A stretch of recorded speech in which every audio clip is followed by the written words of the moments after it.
नमो अर्हन्ताणं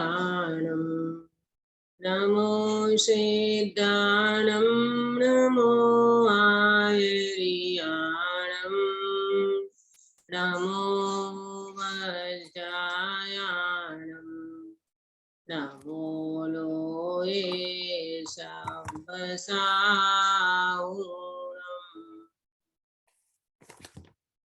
मंगलाचरण कौन करेगा आज? जागृति बेन।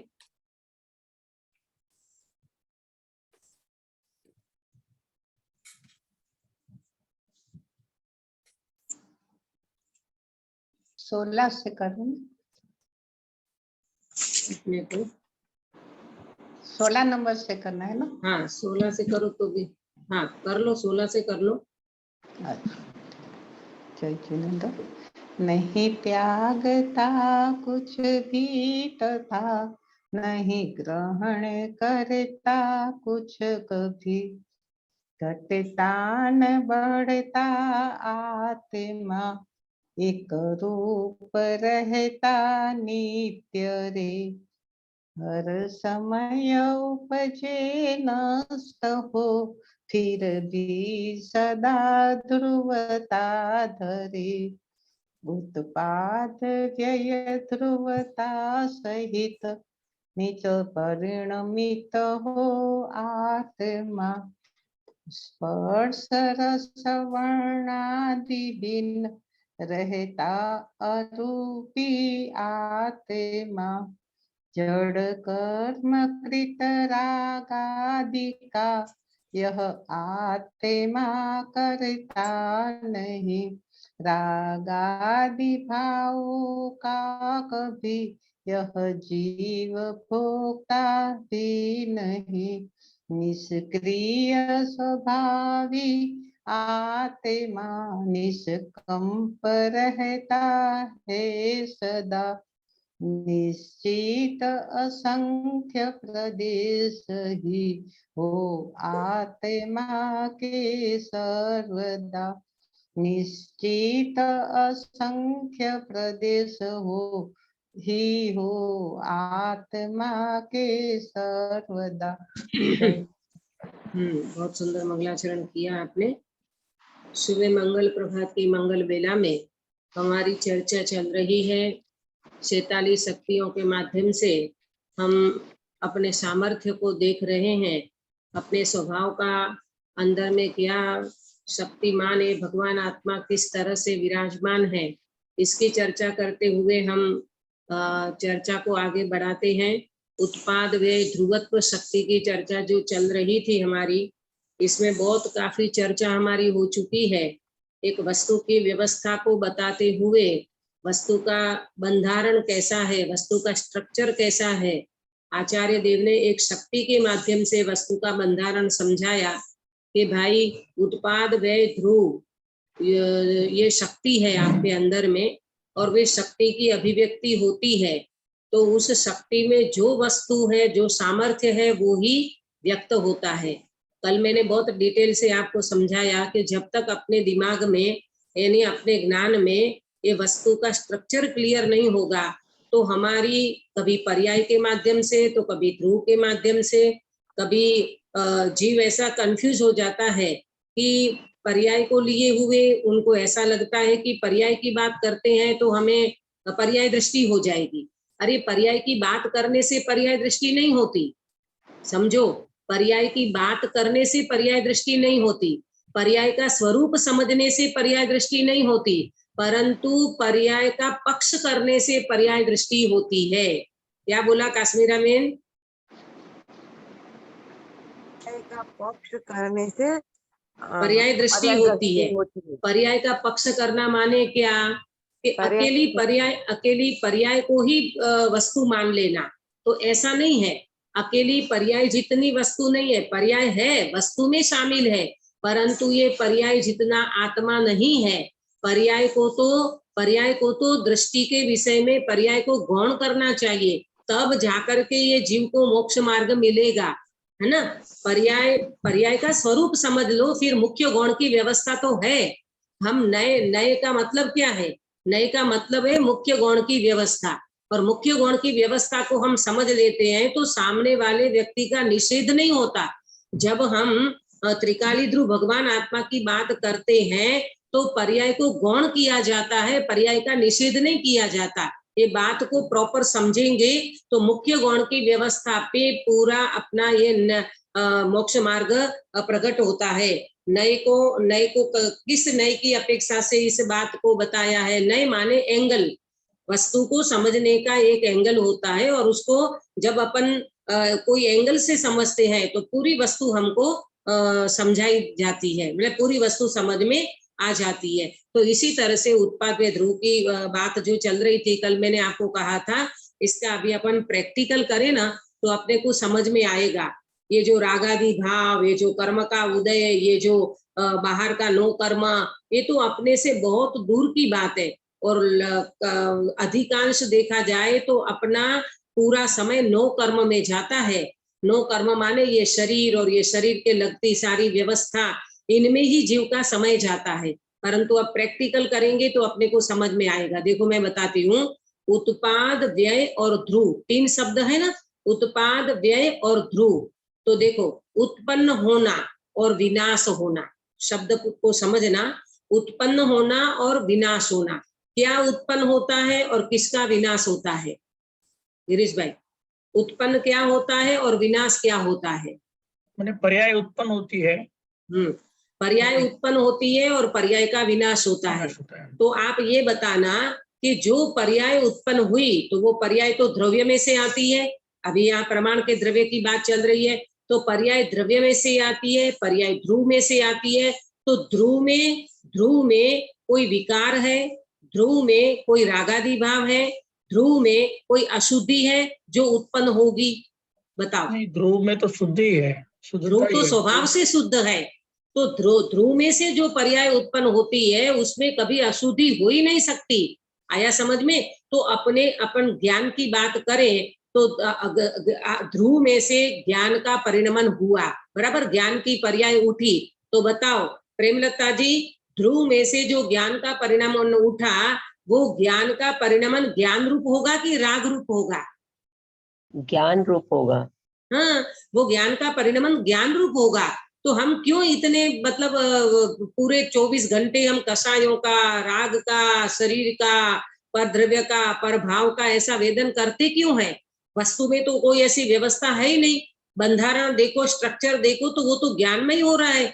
ज्ञान शक्ति की बात करेंगे तो ज्ञान का परिणमन, सुख शक्ति की बात करेंगे तो सुख का परिणमन, वीर्य शक्ति की बात करेंगे तो वीर्य का परिणमन। तो यहाँ प्रैक्टिकल में अपने को ये पहले समझना होगा कि प्रभु मेरे उत्पाद में तो ज्ञान ही ज्ञान हो रहा है, मेरे ध्रुव में से तो ज्ञान ही ज्ञान जानने में आ रहा है और ज्ञान का परिणमन जानना हो रहा है। मुझे वास्तव में राग होता ही नहीं है, मेरे में राग हो सकता ही नहीं है, क्योंकि वस्तु का बंधारण, वस्तु का स्ट्रक्चर, वस्तु का परिणमन जब मैं दृष्टि में लेता हूं तो मुझे तो ज्ञान ही ज्ञान नजर में आता है।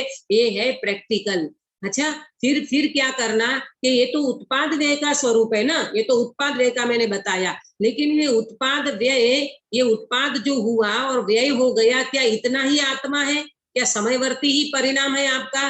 बोले नहीं, वो जानना उठा कहाँ से? सुनीता जी, वो जानना आया कहाँ से? मेरे अंदर से ही आया। हाँ, मेरे अंदर माने ध्रुव में से आया, स्वभाव में से आया। तो आपको ये भी निश्चिंता हो जाना चाहिए कि मेरा ध्रुव स्वभाव कभी खत्म होने वाला नहीं है, मेरा जानना कभी खत्म होने वाला नहीं है। तो आप देखो ना, जब अंदर की दुनिया में चले जाओ, अंदर के स्वभाव में चले जाओ और स्वभाव की दृष्टि, स्वभाव का विचार, स्वभाव के चिंतन में कहीं पर भी आपको राग जैसी चीज नजर में नहीं आएगी। तो इसीलिए तो गुरुदेव बोलते, ये तो सुकेता गुरुदेव क्या बोलते, अद्धर टपके भाव है, अद्धर थी टपक्या छे। रागादि भाव के लिए गुरुदेव श्री ऐसे बोलते थे, ये तो अद्धर थी टपक्या छे, माने वो कोई उनकी अस्थि है नहीं। आपके देखो, आपका उत्पाद व्यय देखो, अपने ध्रुव स्वभाव को देखो, तो अपने उत्पाद व्यय में ज्ञान का परिणमन, सुख का परिणमन ये हो रहा है। और ध्रुव देखो तो ध्रुव तो उससे भरा भंडार है। इसीलिए ये प्रैक्टिकल अंदर करा करो 24 घंटा कि मेरे अंदर में वास्तव में देखा जाए तो मेरा परिणमन तो ज्ञान रूप, सुख रूप, आनंद रूप ऐसा ही मेरा परिणमन है। मेरे परिणमन में कभी राग हो सकता ही नहीं है, मेरे परिणमन में कभी दुख नहीं हो सकता, आकुलता नहीं हो सकती। तो फिर दीदी एक प्रश्न है, आप ये कहोगे कि दीदी ये फिर दुख तो लगता है, आकुलता तो होती है, राग द्वेष तो होते हैं, ये क्यों होते हैं? मुझे कौन जवाब देगा सभा में से? अभी हमने वस्तु का परिणमन देखा, वस्तु के परिणमन में तो कहीं नजर नहीं आया। उत्पाद व्यय ये वस्तु का स्वरूप है, और उत्पाद व्यय में तो जो शक्तियां है उसका उत्पाद व्यय होता है, माने जो अंदर में ध्रुव स्वभाव है वो परिणमता है, तो उसमें तो कभी कुछ दिखा ही नहीं, हमें नजर ही नहीं आया। और ध्रुव स्वभाव तो उसी से भरा पड़ा है, सुख से, शक्ति से, आनंद से, इससे भरा पड़ा है। फिर ये आकुलता, ये दुख, ये सब होता कहाँ है? फील तो हम कर ही रहे हैं, वेदन तो हमें हो ही रहा है, तो फिर ये होता क्यों है? बोलो गिरीश भाई, क्या जवाब दे रहे थे आप? हाँ, तत्समय की योग्यता से वो विकारी पर्याय जो उत्पन्न होती है। हाँ, तत्समय की योग्यता तो ये जवाब है, लेकिन होता क्यों है? तत्समय की योग्यता में है, ये तो बराबर है। बोलो सुधा बेन। लक्ष्य पर में है इसके लिए। हाँ, बहुत बढ़िया। पर द्रव्य का लक्ष्य करने से, पर द्रव्य का लक्ष्य और कर्म का उदय में, ये दो बात आपको हमेशा समझाती हूँ। पर द्रव्य का लक्ष्य और कर्म के उदय बिना 3 काल में कोई भी विकार होना संभव नहीं है। चाहे राग हो, द्वेष हो, मोह हो, कषाय हो, विकार हो, जो भी परिणाम उठते हैं वो दो चीज हुए बिना ये परिणाम हो नहीं सकता। क्या 2 चीज बताई काश्मीरा बेन?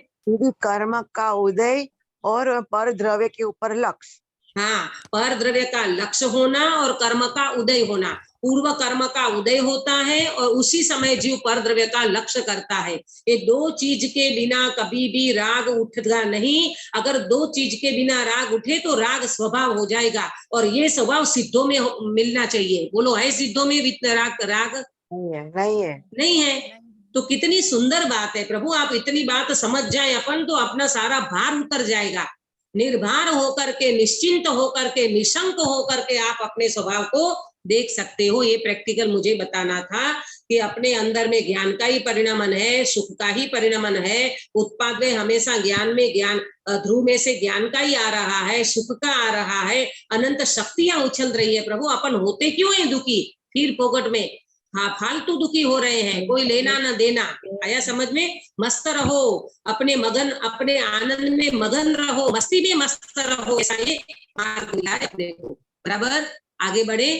कर्म का उदय में तो हमारा कोई कंट्रोल नहीं है, सिर्फ कर्म का नहीं गिरीश भाई, कर्म का कंट्रोल जीव के हाथ में है। सुनो, द्रव्य कर्म का कंट्रोल जो हो रहा है, हाँ, कर्म के उदय, देखो ये बात है, कर्म का उदय अपने हाथ में नहीं है, लेकिन उदय के समय भेद विज्ञान करना ये अपने हाथ में है। उदय के समय जुड़ना कि नहीं जुड़ना ये अपने हाथ में है कि नहीं सुनीता जी? हाँ है दीदी, वो हमारे हाथ में है। तभी तो मोक्ष पुरुषार्थ किसको कहोगे? उदय, देखो 2 बात चलती है, उदय निरंतर चलता है और उपयोग की धारा निरंतर चलती है। जानना निरंतर चल रहा है और यहाँ कर्म का उदय निरंतर चल रहा है। बात ये है, जब उदय चल रहा है उस समय उदय में उपयोग नहीं जुड़ेगा तो तत्काल आपको अनुभूति होगी, और उदय में उपयोग जुड़ता है तो तत्काल संसार होता है, कषाय होती है, राग द्वेष सब कुछ होता है। आया समझ में? उदय में उपयोग को जोड़ने नहीं जोड़ना ये हाथ में है, अपने हाथ में का मतलब वहां जीव अपना पुरुषार्थ जागृत करे तो ये काम बन सकता है। ठीक है, मेरा ये कहना था कि अपने को 24 शक्ति पूरी करना है ना, 24 शक्ति इस उसमें, क्योंकि 3 तारीख तक का समय है और 3 तारीख को मुझे आपकी ये लेना है, क्या बोलते हैं अपन, एग्जाम है ना, एग्जाम अपन लेंगे 3 तारीख को। नहीं, हाँ? हम लोग नहीं है 3 तारीख को। अच्छा, आप लोग नहीं हो 3 तारीख को, तो नहीं। कोई बात नहीं, 4 को हो कि नहीं? यानी पूरे हम लोग 10 तारीख तक नहीं है दीदी। अच्छा, तो फिर आराम से ले अपने को। नहीं, आराम से का मतलब ये है कि 24 तारीख तक, अरे 3 तारीख तक ये 24 शक्ति अपन पूरी करें। तो मेरा विकल्प था कि 3 तारीख को 2 अकर्तृत्व अभोक्तृत्व शक्ति भी एक सी है, माने ज्यादा उसमें अंतर नहीं है, और बाद में 2 शक्ति निष्क्रियत्व और नियत प्रदेशत्व, ये 2 शक्ति है। आज परिणाम शक्ति तक अपन ले ले, अरे सॉरी, अमूर्तत्व शक्ति तक ले ले अपन, परिणाम और अमूर्तत्व, तो 3 तारीख तक 24 शक्तियां पूरी हो सकती थी और क्विज लेने का मन था। पर अगर आपका ऑप्शन है, मतलब आप नहीं हो, तो फिर अपन जब अपन 17 तारीख को मिलेंगे, शायद गुरुवार तब आएगा, तब अपन ले सकते हैं, है ना, क्विज।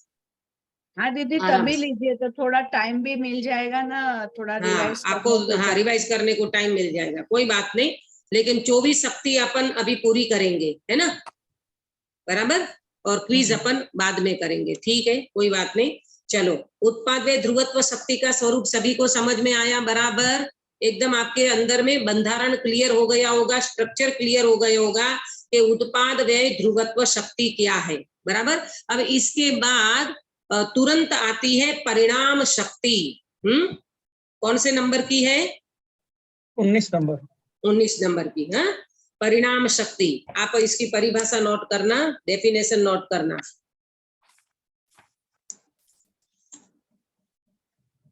द्रव्य के परिणाम शक्ति का परिभाषा, डेफिनेशन, द्रव्य के स्वभावभूत द्रव्य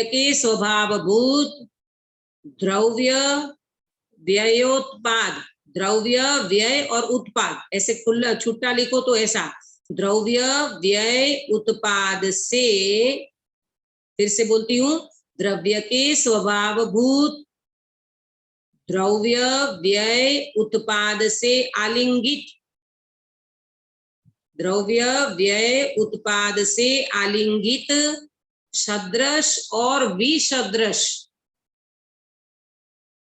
सदृश और विसदृश जिसका रूप है, सदृश और विसदृश जिसका रूप है, ऐसी एक अस्तित्वमयी परिणाम शक्ति।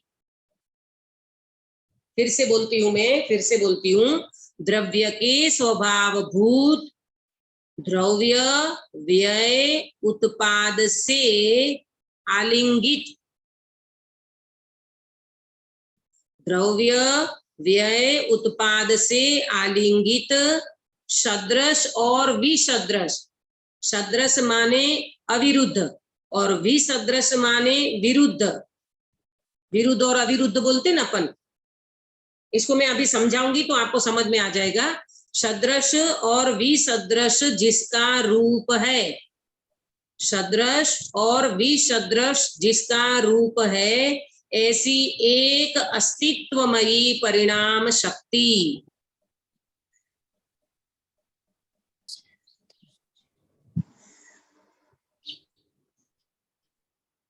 अस्तित्व रहित, अस्तित्वमयी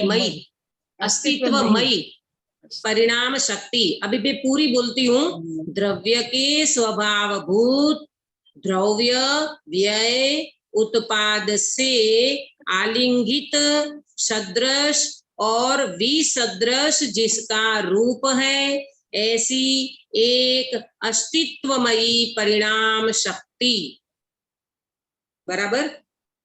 देखो, ये उत्पाद व ध्रुव और ये वाली शक्ति में थोड़ा अंतर है ना, ये थोड़ी सूक्ष्म है, पर आपको समझ में आ जाएगा।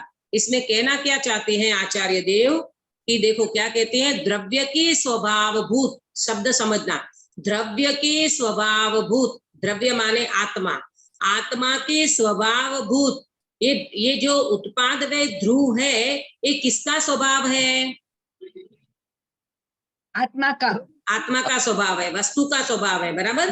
तो द्रव्य के स्वभावभूत द्रव्य व्यय उत्पाद से आलिंगित, उधर क्या था, उत्पाद व्यय द्रव्य, उत्पाद व्यय ध्रुवत्व शक्ति थी, है ना, 18वें नंबर की। ये 19 नंबर में बताया कि द्रव्य व्यय उत्पाद से आलिंगित, यहाँ द्रव्य को पहले लिया, द्रव माने ध्रुव को पहले लिया, फिर व्यय लिया, फिर उत्पाद लिया। इसमें कोई ज्यादा वो नहीं है, पर ये बताना क्या चाहते हैं आचार्य देव इसमें, वो मैं आपको जरा सा इशारा करूंगी कि द्रव्य के स्वभावभूत माने आत्मा का जो स्वभाव है, उसके आधार से द्रव्य माने ध्रुव, व्यय और उत्पाद माने उत्पाद व्यय ध्रुव जो होता है, तो यहाँ पहले ध्रुव लिया, द्रव्य माने ध्रुव, फिर व्यय और फिर उत्पाद, इससे आलिंगित। अब आलिंगित शब्द को समझो, आलिंगित माने तन्मय, आलिंगित माने एक रूप। आलिंगित का सब अर्थ क्या है जागृति बेन? आलिंगित माने उससे एक रूप। तन्मय, एक रूप नहीं, कहो, तन्मय कहो, अभेद कहो, एक रूप तन्मय, एक रूप तन्मय, बराबर। सदृश और विसदृश जिसका रूप है। सदृश माने गुण, गुणों में एक रूपता, सदृश माने एक रूपता, और विसदृश माने विविधता, विरुद्धता कहो, विविधता कहो। सदृश माने एक रूपता कहो, अविरुद्धता कहो। सड़क का स है दीदी सदरस में। सदृश माने एक रूपता, एक रूपता। सरोते का स है सदरस। स सीमा का स। अच्छा जी। सदृश, सदृश यानी गुणों में, देखो एक रूपता किसमें होती है? गुणों में एक रूपता होती है। गुण हमेशा एक रूप होते हैं, एक रूप होते हैं माने अब गुण हमेशा क्या बोलते, विरुद्ध नहीं होते। और विसदृश माने पर्याय में विविधता होती है ना, गुणों में विविधता नहीं होती, गुणों तो हमेशा एक रूप रहते हैं, परंतु पर्याय में विविधता होती है, पर्याय में विरुद्धता होती है, विविधता होती है, भिन्न भिन्न प्रकार की पर्याय होती है, विविधता होती है, एक रूपता पर्याय में नहीं रहती, बराबर। तो सदृश और विसदृश जिसका रूप है, किसका रूप है? वस्तु का, आत्मा का, स्वभाव का, ऐसी एक अस्तित्वमयी परिणाम शक्ति। यानी यहाँ कुल मिला करके ये जो शक्ति है ना, ये शक्ति ने बात ये बताई है कि जो परिणाम शक्ति है वो तीनों की अभेदता, तीनों की एक रूपता को यहाँ परिणाम शक्ति कही है, तीनों के एक अस्तित्व को यहाँ परिणाम शक्ति कही है। आया समझ में? तीनों मतलब दीदी सदृश्य और तीनों मतलब नहीं, तीनों मतलब उत्पाद, व्यय और ध्रुव।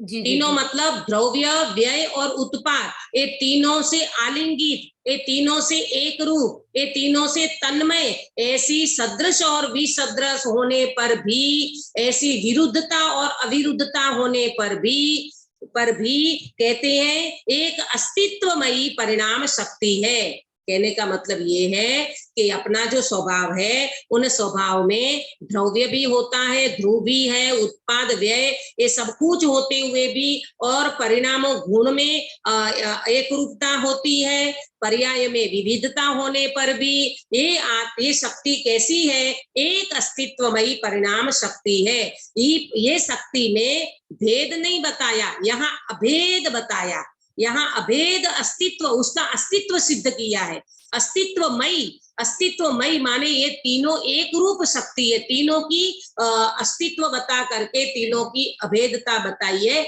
ये शक्ति में अंतर है। आया सभी को समझ में? देखो गिरीश भाई, वहां उत्पाद ने ध्रुव शक्ति बता करके वस्तु का स्ट्रक्चर बताया। अब ये कहते हैं वो स्ट्रक्चर तो है, परंतु इस स्ट्रक्चर में तीन भेद नहीं करना, ये तीनों एक अस्तित्वमयी ये शक्ति है, परिणाम शक्ति। आया समझ में? जी। सदरुस, सदरस के वो बताइए, सदरस असदरुस को। सदृश माने एक रूपता और विसदृश माने विविधता, बराबर। अब आगे पॉइंट नोट करना। पर्याय बोला ना दीदी, पर्याय की दृष्टि समझाया ना, वो एक बार समझा दीजिए। क्या पर्याय की दृष्टि से समझाया ना आपने? नहीं, पर्याय की दृष्टि मतलब पर्याय में विविधता होने पर भी और गुणों में एक रूपता होने पर भी उसकी सत्ता भिन्न नहीं है, माने वो अलग अलग नहीं है, ऐसी अस्तित्वमयी एक परिणाम शक्ति है। ये तीनों को लेकर के उसका अस्तित्व सिद्ध कर रहे हैं। वो ध्रुव जो है ना, ध्रुव भगवान आत्मा, ध्रुव त्रिकाली ध्रुव भगवान आत्मा, जिसको अपन बार बार कहते हैं कि मैं ऐसा त्रिकाली ध्रुव भगवान आत्मा हूं, तो यहाँ ये कह रहे हैं कि ये जो द्रव्य, उत्पाद, व्यय, इससे आलिंगी, इससे तन्मय, ऐसी ये सदृश और विसदृश गुणों में एक रूपता है, पर्यायों में विविधता है, ऐसी एक अस्तित्वमयी परिणाम शक्ति है। यानी यहाँ पर भेद नहीं लेना, अभेदता से उसका अस्तित्व सिद्ध किया है, ऐसी ये परिणाम शक्ति है। उत्पाद व ध्रुव में बंधारण बताया, स्ट्रक्चर बताया। अब यहाँ कहते हैं ऐसा स्ट्रक्चर समझ करके कोई तीन वस्तु अलग अलग नहीं समझ लेना, ये तीनों की अस्तित्वमयी सत्ता सिद्ध करने वाली ये एक परिणाम शक्ति है। आया समझ में काश्मीरा बेन? जी हाँ आया दीदी आया। हाँ आया। अब नोट करो, सिद्ध भगवान में भी सदृश और विसदृशपना होता है। क्या बोला? सिद्ध भगवान में भी सदृश और विसदृशपना होता है, यानी विरुद्धता और अविरुद्धता सिद्ध भगवान में भी मिलती है। बोलो, सिद्ध भगवान में सदृश और विसदृशपना होता है, इसका अर्थ कौन समझाएगा? अक्षा बेटा, ख्याल में आया आपको? सिद्ध भगवान में भी सदृशपना और विसदृशपना होता है, इसका क्या मतलब? मतलब सिद्ध भगवान के भी ध्रुव, मतलब वो उनका ध्रुव तो वही है, लेकिन उनकी भी वही जो केवल ज्ञान की पर्याय है वो बदलती रहती है। हाँ, कि सिद्ध भगवान में भी पर्याय होती है कि नहीं? गुण तो है सिद्ध भगवान में। सदृशपना माने गुण, गुणों की एक रूपता, और विसदृशपना माने पर्याय। तो सिद्ध भगवान भी गुण और पर्याय से बने हुए हैं कि नहीं? तो गुणों का परिणमन भी होता है तो पर्याय भी होती है, और सिद्ध भगवान में अनंत गुण भी होते हैं। तो सिद्ध भगवान में भी सदृश और विसदृशपना पाया जाता है। बराबर? देखो, ध्रुव की दृष्टि, अब दूसरा पॉइंट नोट करो कि ध्रुव की दृष्टि से देखो तो ध्रुव रहता है। ध्रुव की दृष्टि से देखो तो ध्रुव रहता है।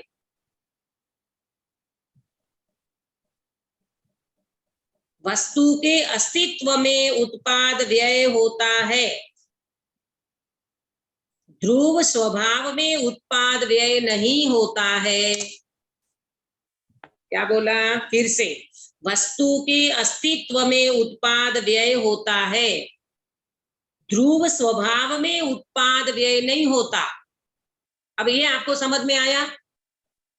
कैसे? बोलो। होता है वही परिणामन है ना, मतलब है? ध्रुव तो रहता है, उसमें जो उत्पाद व्यय होता है वो उसका परिणाम है। हाँ, वस्तु के अस्तित्व में उत्पाद व्यय होता है। वस्तु का अस्तित्व कैसा है? उत्पाद व्यय द्रव्योक्तम सत, ये वस्तु का अस्तित्व है तो उसमें उत्पाद व्यय होता है, परंतु ध्रुव स्वभाव में उत्पाद व्यय नहीं होता। ये कौन समझाएगा? ध्रुव स्वभाव में उत्पाद व्यय नहीं होता है, कौन बताएगा? अक्षा बेटा, आपको आया समझ में? आया समझ में। स्वभाव बोलो। तो कांस्टेंट रहता है ना दीदी, जैसा हाँ? है वैसा ही रहेगा। हाँ, स्वभाव तो हाँ, कांस्टेंट रहता है ना। बहुत बढ़िया। कि ध्रुव स्वभाव जो है उसमें उत्पाद व्यय नहीं होता, तो फिर कोई ये कहे कि ध्रुव स्वभाव में उत्पाद व्यय नहीं होता तो उत्पाद व्यय तो पाया जाता है, तो बोले वो वस्तु के स्वभाव में पाया जाता है। यानी जब अपन वस्तु की बात करेंगे, द्रव्य गुण पर्याय की बात करेंगे, तो उसमें पर्याय में तो उत्पाद व्यय होता है। वस्तु का अस्तित्व जो है वो अस्तित्व कैसा है? उत्पाद वे द्रव्योक्तम सत, तो वस्तु के अस्तित्व में उत्पाद पाया जाता है, ध्रुव स्वभाव में उत्पाद नहीं पाया जाता। ध्रुव स्वभाव तो सदा एक रूप रहने वाला है। बराबर? ध्रुव तो ध्रुव रहता है हमेशा के लिए। आया समझ में सभी को? जिस समझ में तो आया, आपने लिखवा रखी ना, ध्रुव की दृष्टि से देखो तो ध्रुव, उस पॉइंट को पूरा ध्रुव स्वभाव की दृष्टि से देखो तो ध्रुव रहता है, तो फिर उत्पाद व्यय कहाँ होता है? वस्तु के अस्तित्व में उत्पाद व्यय होता है, ध्रुव स्वभाव में उत्पाद व्यय नहीं होता। बराबर जी? आगे बढ़ेंगे। देखो, एक तीसरी गाथा, समय सार की तीसरी गाथा, काश्मीरा बेन मैं आपको याद दिला रही हूँ, आपका हो गया ना समय सार। समय सार की तीसरी गाथा में एक ऐसा शब्द आया कि 6 द्रव्य जो है विश्व में, और विरुद्ध अविरुद्ध कार्य से विश्व का उपकार करते हैं। क्या शब्द आया? 6 द्रव्य जो हैं, वे 6 द्रव्य जो हैं वो विरुद्ध अविरुद्ध कार्य से विश्व का उपकार करते हैं, है ना? तो विरुद्ध अविरुद्ध कार्य से विश्व का उपकार करते हैं, इसका मीनिंग कौन समझाएगा? किसको समझ में आया? हाँ बोलो अक्षा बेटा। विरुद्ध अविरुद्ध यानी यही जो आपने बताया ना, सिद्ध भगवान में भी दोनों है, हाँ। एक कांस्टेंट और एक उत्पाद और व्यय। बदल उत्पाद है। हाँ। हाँ उत्पाद व्यय और टिकना, उत्पाद व्यय और ध्रुव मतलब गुण है वो हमेशा टिकते हैं और पर्याय में उत्पाद व्यय होता है। तो ऐसा विरुद्ध अविरुद्ध कार्य से विश्व का उपकार करते हैं, यानी उत्पाद व्यय ध्रुव नहीं होता तो फिर बताओ विश्व का कोई स्वरूप बनता? नहीं बनता, एक ही व्यवस्था चलती, मतलब कुछ रास्ता में से सम्यक दर्शन नहीं होता, नहीं होता। और विश्व का जो परिणमन हो रहा है ना, 6 द्रव्य नहीं होते तो विश्व होता कैसे? ये 6 द्रव्य में उत्पाद में ध्रुवपना हो रहा है तो विरुद्ध और अविरुद्ध पर्याय उत्पन्न होती है और नष्ट होती है, बहुत अच्छी बात है। और ध्रुव ध्रुव रहता है, बहुत अच्छी बात है। अगर ऐसा नहीं होता तो विश्व की भी व्यवस्था नहीं बनती। इसीलिए 6 द्रव्य विश्व का उपकार करते हैं विरुद्ध और अविरुद्ध के कारण। बराबर आया समझ में? तो ये जो अस्तित्व में ये जो परिणाम शक्ति है ना, ये परिणाम शक्ति में इसका अस्तित्व बता करके ये अस्तित्व पूरी वस्तु में बताया। द्रव्य, गुण और पर्याय यानी द्रव्य, उत्पाद और व्यय, ये तीनों में इसका परिणमन बताया। तो ये तीनों का परिणमन बताते हुए इनकी एक रूपता बताई है। इसकी आलिंगितपना माने एक रूपता है, तन्मयता है। जैसे इसको अपन एग्जाम्पल अगर दें तो ऐसे दे सकते हैं कि आदमी चलता है, आदमी चलता है तो आदमी किससे चलता है? अपनी शक्ति से। धर्मास्ती का है। ये धर्मास्ती तो निमित्त है, धर्मास्ती अपनी स्वयं नहीं, अपनी स्वयं की शक्ति हाँ से। अपने पैरों से चलता है। कहा ये जाएगा? पैरों से चलता है। तो पैरों से चलता है कि पूरा आदमी चलता है? पूरा आदमी चलता पूरा है। आदमी चलता है पैरों से, कहा जाएगा पूरा आदमी चलता है। ऐसे उत्पाद व्यय होता है पर्याय में, लेकिन यहाँ उत्पाद व्यय का भेद और यहाँ ध्रुव का भेद ऐसा नहीं लेकर के पूरी वस्तु को यहाँ एक अस्तित्व में सिद्ध किया है। इसका नाम है परिणाम शक्ति। बराबर। गाड़ी चल रही है, गाड़ी चलती है कि पहिया चलता है? चलता पहिया है। चलता पहिया है, परंतु कहते हैं कि पूरी गाड़ी चल रही है, उसके साथ पूरी गाड़ी का परिणमन हो रहा है ना। इसी तरह यहाँ द्रव्य, व्यय, उत्पाद को आलिंगित करके उसको तन्मय करके एक अस्तित्वमयी पूरी वस्तु को सिद्ध किया है। और इसको एग्जाम्पल से दे अपन अपने इसमें धर्म के माध्यम से, मोक्ष मार्ग के माध्यम से सम्यक दर्शन ज्ञान चारित्राणी मोक्ष मार्ग कहाँ आता है गिरीश भाई? तत्वार्थ सूत्र में पहले अध्याय का पहला सूत्र, वो तत्वार्थ श्रद्धा क्या है? सम्यक दर्शन ज्ञान चारित्राणी मोक्ष मार्ग। तो ये तीन चीज भिन्न भिन्न है कि तीनों की एकता को मोक्ष मार्ग कहा? बोलो प्रेमलता जी। एकता को कहा। हाँ, ये तीनों की एकता को मोक्ष मार्ग कहा। और अगर आप भाव से भेद करोगे ना तो तीनों का अलग अलग भाव निकलेगा, तीनों की अलग अलग है। क्यों? सम्यक दर्शन का श्रद्धा गुण का परिणमन है, सम्यक ज्ञान गुण का परिणमन है, और चारित्र जो है सम्यक चारित्र वो चारित्र गुण का परिणमन है। तो भाव से देखो तो तीनों का अलग अलग मिलेगा, परंतु तीनों की एकता को मोक्ष मार्ग कहा है। ऐसे यहाँ पर परिणाम शक्ति में द्रव्य, उत्पाद, व्यय तीनों की अलिंगता माने अभेदता को परिणाम शक्ति कहा है। आ गया सभी को समझ में? 3 सत है कि एक सत के 3 अंश है? एक शब्द के 3 अंश। द्रव्य सत, गुण सत, पर्याय सत, ऐसे 3 सत नहीं है, परंतु एक सत्ता के ये 3 अंश हैं। इसी तरह इसको परिणाम शक्ति एक अस्तित्वमयी, तीनों का एक अस्तित्व बता करके, अभेदता बता करके, इनकी तन्मयता बता करके एक परिणाम शक्ति को बताया। ये शक्ति में ध्रुव के ऊपर वजन दिया ना, एक अस्तित्वमयी सत्ता को वजन दे करके इस परिणाम शक्ति को बताया है। बराबर। इस तरह से ये परिणाम शक्ति, अब अपने को क्या करना है? परिणाम शक्ति को देख करके आप भेदों में ज्यादा मत पड़ जाना। भेदों में ज्यादा मत पड़ना माने ये द्रव्य में से पर्याय उठती है, पर्याय का स्वरूप उत्पाद व्यय होता है, उत्पाद व्यय पर्याय में होता है, मैं तो ध्रुव, ऐसे भेद मत करके एक अस्तित्व को सिद्ध करने वाली ये परिणाम शक्ति तीनों को आलिंगित करती है, अभेदता बताती है। और ये अभेदता जब आत्मा का अनुभव होता है तो पूरा भगवान आत्मा वेदन में आता है। ऐसी ये हमारी परिणाम शक्ति है। बराबर। अब अपन अगली शक्ति की चर्चा कर ले। अमूर्तत्व शक्ति क्या है? अमूर्तत्व शक्ति। हाँ देखो, नोट करो परिभाषा। कर्म बंध के अभाव से, कर्म बंध के अभाव से व्यक्त होने वाले, कर्म बंध के अभाव से व्यक्त होने वाले सहज स्पर्शादि शून्य, सहज स्पर्श आदि शून्य, स्पर्श रस गंध वर्ण से रहित। स्पर्श आदि में क्या क्या लेना? स्पर्श, रस, गंध और वर्ण, है ना।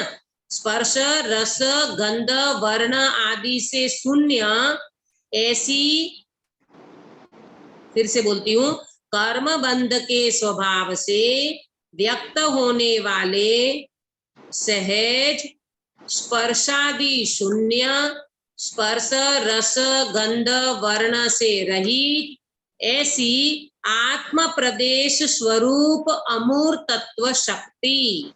आत्म प्रदेश स्वरूप, प्रदेशों, प्रदेश बहुवचन लेना, आत्म प्रदेशों स्वरूप अमूर्तत्व शक्ति।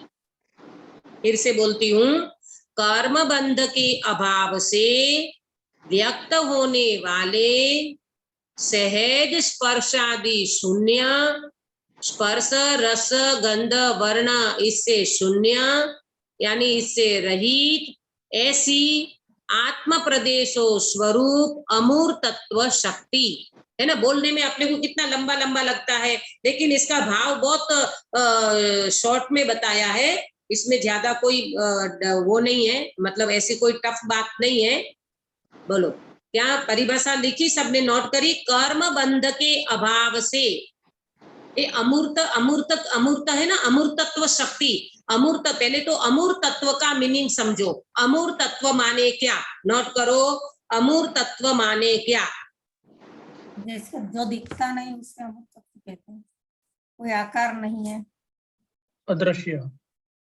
जो दिखता नहीं है उसको अमूर्त कहोगे तो ये बात गलत हो जाएगी। जो दिखता नहीं है, धर्मास्तिकाय कहाँ दिखता है? तो धर्मास्तिकाय नहीं दिखता, ऐसे तो बहुत सारी चीजें नहीं दिखती है, तो उसको अमूर्त कहेंगे, ऐसी बात नहीं है। अमूर्त माने, अभी मैंने आपको बताया है इसमें, अमूर्त माने क्या?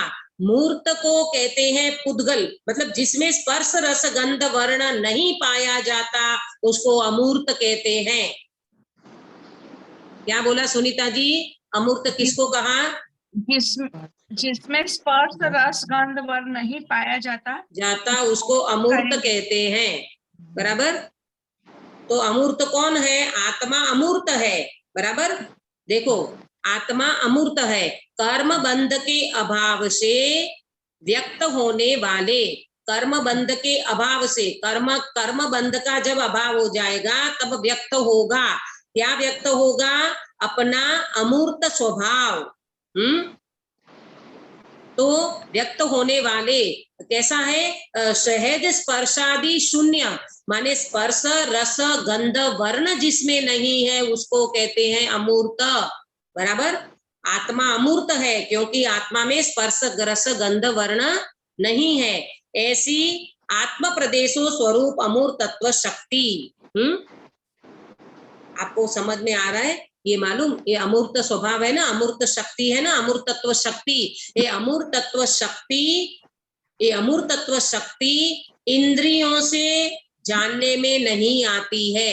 अमूर्तत्व शक्ति अतीन्द्रिय ज्ञान द्वारा जिसका स्वभाव जानने में आता है। नोट करना, अमूर्तत्व शक्ति जो है ना, इसका स्वभाव अतीन्द्रिय ज्ञान द्वारा जिसका स्वभाव समझ में आता है, जानने में आता है।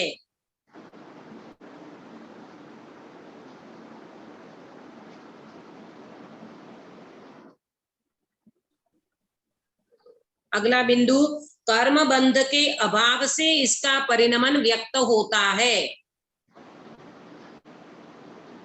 बोलो मेरे को सभा में से कौन बताएगा, ये कर्म बंध के अभाव से माने कितने कर्मों का अभाव हो जाएगा तब इसका परिणमन व्यक्त होगा।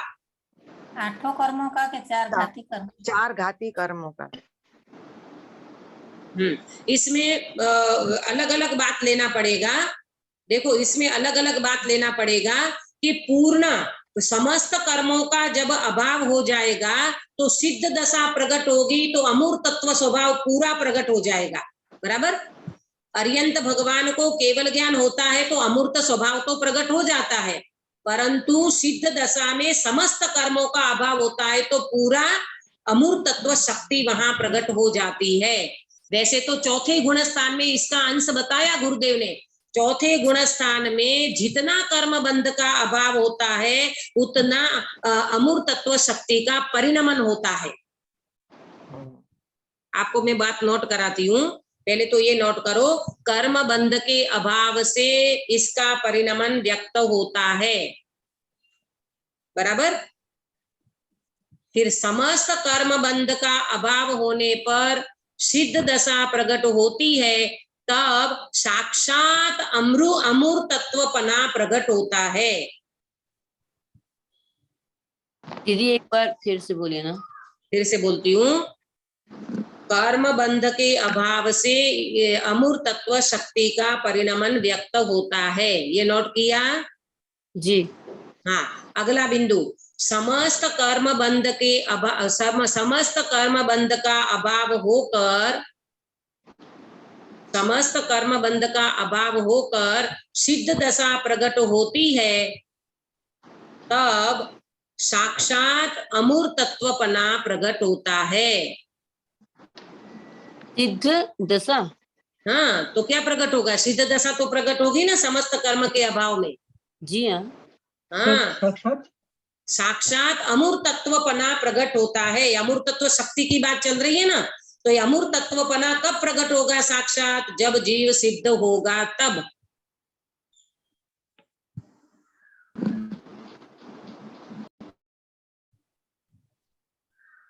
अमूर्तपना होता है और अमूर्त शक्ति प्रकट होती है, ऐसा भी लिख सकते हैं ना।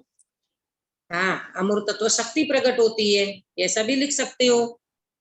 बराबर। अगला बिंदु, गुरुदेव श्री ने इसको निकाला, वो मैं बात बताती हूँ। चतुर्थ गुण स्थान में यानी चौथे गुण स्थान में जितना कर्म बंध का अभाव हो उतना अमूर्त शक्ति का परिणमन होता है। क्या बोला, चौथे गुण स्थान में, चतुर्थ गुण स्थान में जितना कर्म बंध का अभाव हो, कितने कर्म बंध का अभाव होता है चौथे गुण स्थान में?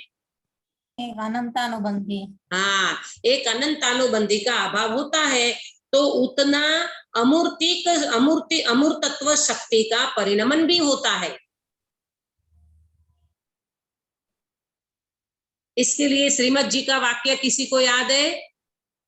श्रीमद राजचंद्र जी कृपाणुदेव इसके लिए क्या कहते हैं?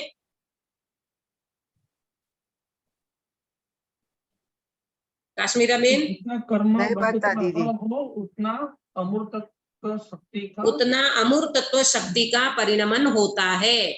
इसके लिए श्रीमद राजचंद्र जी कृपाणुदेव कहते थे सर्वगुणांस्ते सम्यक्त्व। वो ये कहे ना कि भाई चौथे गुणस्थान में कैसे, तो बोले नहीं नहीं, चौथे गुणस्थान में जितना कसाई चौकड़ी का अभाव हुआ, भले एक चौकड़ी गई अनंतानुबंधी, उतना परिणमन होता है कि नहीं, तो बोले हाँ, सर्व गुणांस्ते सम्यक्त्व। चौथे गुणस्थान में अनंत शक्ति का एक परिणमन एक समय की पर्याय में सर्व गुणों का एक अभेद परिणमन ख्याल में आता है, उसका परिणमन होता है। आया समझ में? तो अमूर्तत्व शक्ति भी वेदन में आएगी कि नहीं आएगी? हाँ, आएगी ना जी। केवल ज्ञान में क्या बताया दीदी? क्या? चार घाती कर्मों का, उसमें क्या बताया?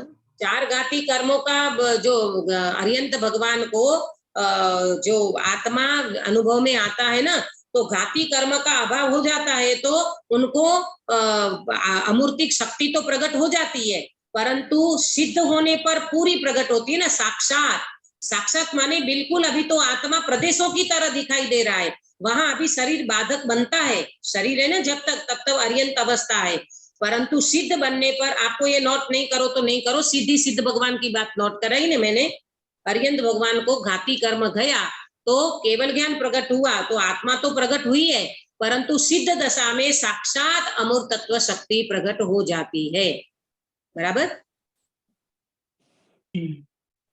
अगला बिंदु, आत्मा को कर्म के संबंध से रूपी कहा है। ऐसे यहाँ पर क्या बात बताई, जिसमें स्पर्श रस गंध वर्ण नहीं हो उसको अमूर्त कहा, परंतु एक जगह पे आया है कि आत्मा को कर्म के संबंध से रूपी कहा है। कौन बताएगा कौन से शास्त्र में आया है? मैंने आपको पढ़ाया है।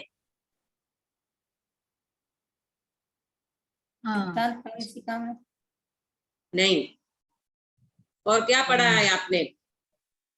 द्रव्य संग्रह। हाँ, द्रव्य संग्रह में पढ़ाया था। द्रव्य संग्रह में व्यवहार से आत्मा को कर्म के कारण व्यवहार से आत्मा को रूपी कहा है। ये द्रव्य संग्रह में बात आई थी, भूल जाते ना, बहुत समय हो गया। आत्मा को कर्म के संबंध से रूपी कहा है द्रव्य संग्रह के आधार से। आपको पता है अर्यंत भगवान को संसारी कहा। गिरीश भाई, अर्यंत भगवान संसारी है? वो सिद्ध भगवान की दृष्टि कर्म है ना शरीर। हाँ, अघाती कर्म विद्यमान है, उसके आधार से अर्यंत भगवान को भी संसारी कहा।